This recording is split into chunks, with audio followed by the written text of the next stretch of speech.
Existem histórias que a gente ouve e pensa: isso nunca vai acontecer comigo. Até que acontece. O relato que eu vou te contar hoje não é apenas assustador, mas um alerta. Se você é mulher, preste atenção. E se é homem, talvez isso te faça enxergar o medo que muitas mulheres vivem todos os dias.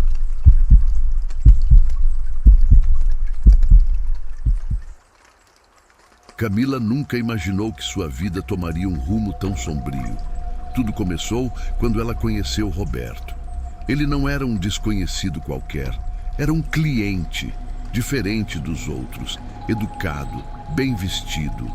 Parecia normal, mas o mal raramente se anuncia com um rosto assustador.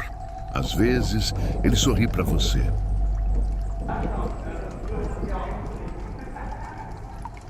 No primeiro encontro, tudo correu bem. Conversa agradável, um comportamento impecável. Mas, no final da noite, ele fez um pedido estranho.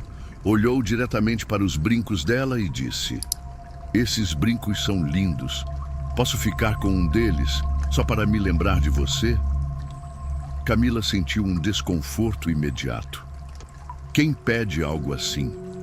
Mas ele falava de um jeito tão tranquilo, tão natural, que ela achou que estava exagerando. Com relutância, entregou um dos brincos. Naquela noite, ao chegar em casa, a sensação estranha não passava.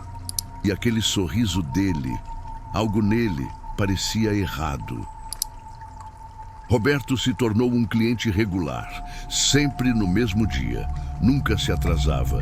No começo parecia inofensivo, mas aos poucos os detalhes estranhos começaram a se acumular. Ele fazia perguntas demais, perguntas pessoais, perguntas que iam além do comum. "Você tem outros clientes como eu? Como é sua rotina fora daqui? Onde você gosta de sair para se divertir?" Camila tentava ser evasiva, mas ele era insistente. E então veio o segundo pedido estranho. "Seu cabelo é tão bonito. Posso guardar um pedaço?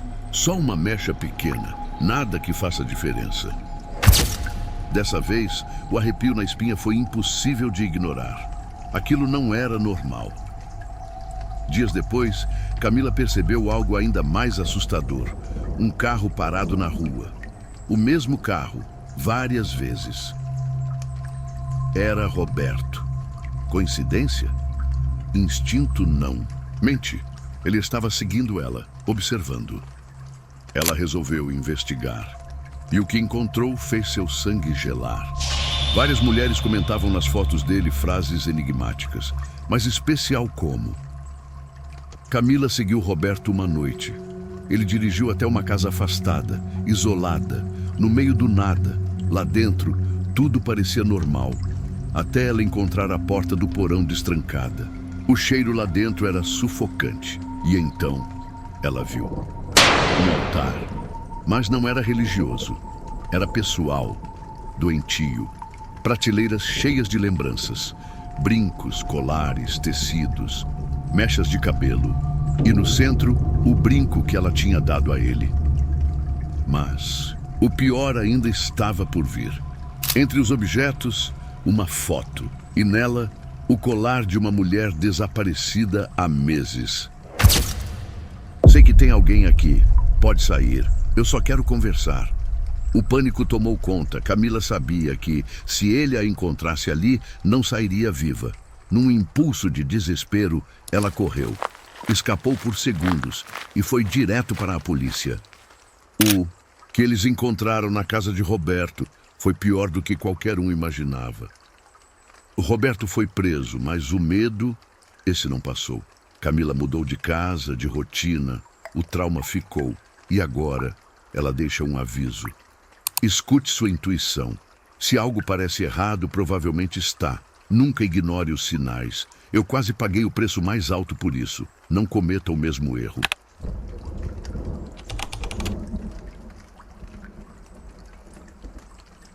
Você já teve aquela sensação de que algo está muito errado, mas não consegue explicar o porquê? Como se seu corpo soubesse que você estava em perigo antes mesmo da sua mente perceber. Essa história não é sobre um trabalho qualquer. Não é sobre um cliente esquisito. É sobre uma noite que poderia ter sido minha última. Eu já tinha vivido de tudo no meu trabalho. Sabia lidar com gente estranha, situações complicadas, mas nada me preparou para aquele cliente. Recebi uma mensagem de um número desconhecido. Ele ofereceu o triplo do meu preço habitual para passar a noite na mansão dele. O detalhe era num lugar isolado, longe da cidade. Mas dinheiro é dinheiro e eu precisava. Quando cheguei lá, até o motorista do aplicativo ficou nervoso. A estrada era deserta, cercada por árvores retorcidas, e a casa parecia abandonada. Antes de eu sair, ele olhou pelo retrovisor e perguntou: "Tem certeza que quer descer aqui?" Eu forcei um sorriso e disse que estava tudo bem, mas por dentro algo me dizia para voltar, e eu devia ter escutado. A porta da mansão se abriu e um homem idoso me recebeu. Ele era bem vestido, cheiroso, sorridente, mas o olhar dele tinha algo de errado. Dentro da casa, tudo era luxuoso, mas antigo, com um cheiro estranho no ar. Ele me guiou pelos corredores, falando com calma, até que parou em frente a uma porta. "Tenho algo especial para te mostrar antes de começarmos a noite", ele disse. E foi ali que tudo desmoronou. O cômodo era enorme, iluminado por luzes fracas. O que me chamou a atenção foram as estátuas espalhadas por toda parte. Mulheres em poses naturais. Elas eram incrivelmente realistas. Pele, cabelo, olhos, expressão. Algumas neutras, outras assustadas. E uma, em especial, tinha lágrimas petrificadas no rosto. Meu coração acelerou.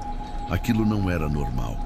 Então ele sorriu e disse: "Bem-vinda ao meu quarto das estátuas." Cada uma dessas mulheres foi escolhida a dedo. E antes que eu pudesse perguntar, ele completou: "Só peço uma coisa, não toque nelas. São muito delicadas." Minha garganta secou. Ele saiu para buscar vinho, me deixando sozinha. E nesse momento, eu percebi que precisava sair dali. Rápido. Minha mão tremia enquanto eu tentava mexer no celular, mas parecia que aquelas estátuas estavam me observando. Me aproximei daquela que chorava, olhei mais de perto. No braço dela havia marcas, como se unhas tivessem arranhado tentando fugir. Aquilo não eram estátuas. O pânico me dominou. Eu precisava de respostas. Então procurei ao redor e vi uma porta meio escondida entre as estátuas. Estava trancada, mas no canto do quarto havia um molho de chaves. Peguei uma e destranquei. Atrás da porta, um verdadeiro pesadelo. Era um laboratório. Frascos com líquidos estranhos, equipamentos científicos e, pior, fotos das mulheres, fotos delas vivas. Meu estômago revirou, eu entendi tudo e naquele momento a porta se abriu. Ele estava ali, me encarando, com um sorriso frio. "Você não deveria estar aqui", ele disse. Eu congelei, meu corpo inteiro tremia. "Agora que você viu tudo, não posso deixar você sair." Meu coração batia tão forte que eu podia ouvir. Comecei a recuar. Ele se aproximou, me estudando. "Você é perfeita. Vai ser a peça principal da minha coleção." Não pensei. Apenas agi. Peguei o primeiro frasco que vi e joguei nele. O líquido atingiu o rosto dele e ele gritou. Corri. Passei pelo quarto das estátuas. Tentei abrir a porta. Estava trancada. Minhas mãos tremiam quando peguei outra chave. Ele vinha atrás de mim gritando como um louco. Finalmente consegui destrancar. Saí correndo pela casa, mas era um labirinto. Cada corredor levava a outro cômodo. Ele estava cada vez mais perto. A porta da frente estava trancada com um cadeado enorme. Peguei uma barra de ferro e comecei a bater. Quando finalmente quebrei o cadeado, ele apareceu. "Não faça isso!" ele gritou. Mas eu corri. Corri pela estrada escura. Ouvi seus passos atrás de mim. Vi luzes ao longe, uma casa. Comecei a gritar pedindo ajuda, mas tropecei e caí. Ele estava em cima de mim. Com todas as minhas forças, chutei e me levantei. Corri para a casa e bati na porta desesperada. Alguém abriu e me puxou para dentro. Chamaram a polícia. A polícia encontrou a mansão, o laboratório, mas ele sumiu. O caso ganhou investigação. Descobriram que várias mulheres desaparecidas estavam ligadas a ele, mas nunca o pegaram. Passei dias sem dormir. Cada barulho, cada sombra me fazia reviver aquilo, mas eu precisava contar essa história para alertar, para me libertar, porque sei que muitas não tiveram a mesma sorte. E o pior de tudo, ele ainda está por aí e de alguma forma sinto que ainda me observa.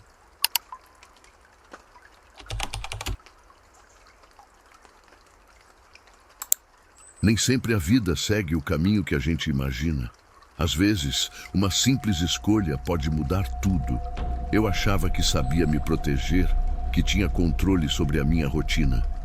Mas naquela noite, naquela maldita noite, eu percebi que estava completamente errada.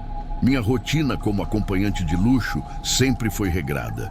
Segurança em primeiro lugar, nada de riscos desnecessários e só aceitar clientes confiáveis. Por anos, isso funcionou. Até que meu celular tocou. Era uma mensagem de um número desconhecido. Boa noite, meu nome é Leon. Tenho uma proposta exclusiva para você. Um jantar em minha mansão com todo o conforto. Gosto de momentos únicos e estou disposto a pagar generosamente pelo seu tempo. Normalmente eu ignoraria, mas o jeito que ele escreveu, educado, direto e intrigante. Perguntei os detalhes. Ele respondeu rápido, explicando o local, a proposta e o pagamento. O triplo do que eu cobrava normalmente. Hesitei, mas a curiosidade falou mais alto. Às 19 horas, um sedã preto parou em frente ao meu prédio. O motorista, um homem de meia idade, abriu a porta para mim. A viagem foi longa e silenciosa. Quanto mais nos afastávamos da cidade, mais pesada a atmosfera ficava. O caminho ficou escuro. Árvores retorcidas projetavam sombras inquietantes na estrada. Eu me ajeitei no banco e perguntei, é muito longe? Ele respondeu sem olhar para mim. Quase lá, moça. E então eu vi a mansão, gigantesca, gótica, com torres que pareciam vigiar. Quem se aproximava? Leon me esperava na entrada. Alto, charmoso, vestindo um terno impecável. Quando sorriu, senti algo estranho. Um misto de fascínio e desconforto. Lá dentro, a mansão era ainda mais impressionante. Candelabros de cristal iluminavam os corredores e quadros antigos decoravam as paredes. Mas algo ali estava errado. Como se a casa respirasse. O jantar foi impecável. Enquanto conversávamos, ele fazia perguntas que iam além do superficial. Era como se estivesse me estudando. Tentei disfarçar o incômodo, mas algo me chamou a atenção. O anel que ele usava, um símbolo estranho que eu não conseguia identificar. Perguntei sobre aquilo. Ele sorriu, um símbolo de proteção, um lembrete de que tudo tem um equilíbrio. Naquele momento eu soube. Havia algo a mais naquela noite, e eu estava prestes a descobrir. Depois do jantar, Leon me convidou para um brinde em uma sala especial. Quero te mostrar algo único. Prometo que vai valer a pena. O sorriso dele parecia inofensivo, mas meu coração acelerou. A sala era diferente de tudo que já vi. Velas acesas em um círculo no chão, símbolos desenhados com um pó vermelho, o ar mais frio, carregado. No centro, uma mesa de pedra com objetos que pareciam saídos de um museu de horrores. Isso é uma pegadinha, né? Tentei brincar, mas minha voz saiu trêmula. Leon sorriu. Não, minha cara, isso é um ritual. E você é a peça final. Meu sangue gelou. Ele começou a recitar algo numa língua que eu não entendia. As velas piscaram, como se um vento gelado atravessasse o lugar. Tentei correr para a porta. Estava trancada. Por favor, Leon, isso não é engraçado, implorei. Ele ignorou. Continuou recitando e o ar ficou mais pesado. Era como se a sala estivesse viva. Desesperada, procurei algo para me defender. Vi um castiçal pesado e o arremessei com toda a força. Acertou o ombro dele, interrompendo o cântico. Corri. Os corredores pareciam intermináveis. No caminho, encontrei um quarto. Roupas femininas, espalhadas. Um diário com páginas rasgadas. As poucas palavras legíveis me congelaram. Não confie nele. Não há saída. Foi quando ouvi a voz de Leon. Calma, ameaçadora. Você não pode fugir. A mansão não vai deixar. Eu precisava fazer algo. Corri de volta para a sala do ritual. No meio do caos, vi a adaga que ele usaria. Peguei. Ele entrou, os olhos queimando de ódio. Você não entende o que está fazendo, gritou. Mas eu não hesitei. Gravei a adaga no símbolo desenhado na mesa. Tudo ficou em silêncio. E então a mansão tremeu. Leon começou a gritar. Não de dor, mas como se algo estivesse sendo arrancado dele. As velas explodiram e as sombras ao nosso redor se moveram como se tivessem vida própria. Ele caiu no chão, murmurando algo ininteligível. Eu corri. Dessa vez a porta estava aberta. Cruzei os portões sem olhar para trás. Voltei para casa tentando seguir minha vida, mas algo estava diferente. As luzes piscavam sem motivo. Os sonhos com a mansão se tornaram frequentes. Eu tentava me convencer de que tudo tinha acabado, mas no fundo eu sabia. E uma noite, enquanto caminhava pela rua, vi algo que me fez perder o fôlego. No reflexo da vitrine ao meu lado, havia uma sombra, a sombra de Leon sorrindo. Foi aí que eu entendi: o ritual nunca terminou.